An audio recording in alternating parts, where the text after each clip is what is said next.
L'écho de Balzac. L'information vole vers vous. La presse internationale nous rapporte un drame alarmant qui s'est déroulé il y a quelques jours. Fatima Hassouna, photojournaliste et palestinienne de 25 ans, a été tuée le 16 avril 2025 lors d'un bombardement israélien à Gaza.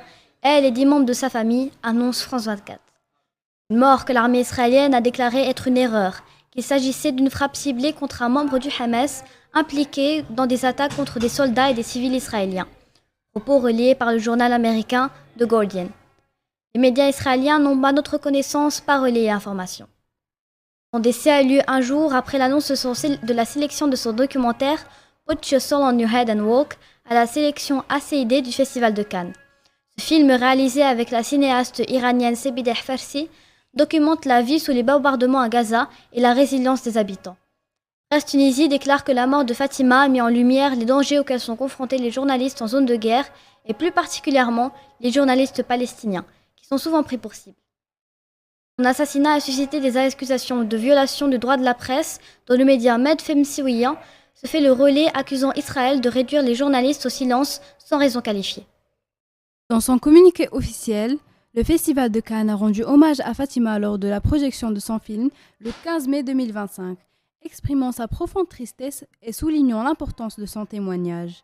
Cet hommage est devenu un acte symbolique pour honorer sa mémoire et mettre en avant le rôle essentiel des journalistes dans des conflits, qui risquent leur vie pour documenter la vérité.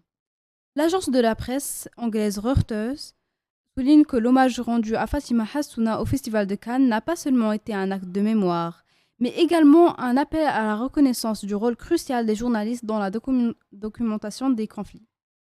TV5 Monde a déclaré que son film ainsi que son travail deviennent un témoignage incontournable du courage des journalistes face à l'impunité des violations du droit international que commet Israël. Le journal Agib rappelle qu'avant sa mort, Fatima avait exprimé un souhait poignant.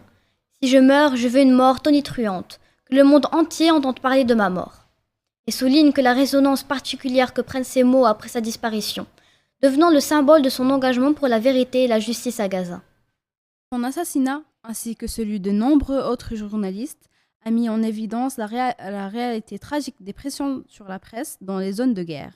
En effet, selon Reporters sans frontières, près de 200 journalistes ont été tués au cours des 18 derniers mois, un chiffre qui reflète la menace constante qui pèse sur la liberté de la presse dans les conflits.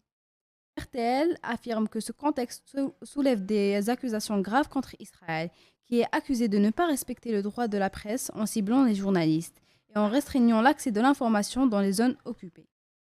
Revue de presse réalisée par Ilhami Zineb et Zinaï Malek. L'écho de Balzac. L'information vole vers vous.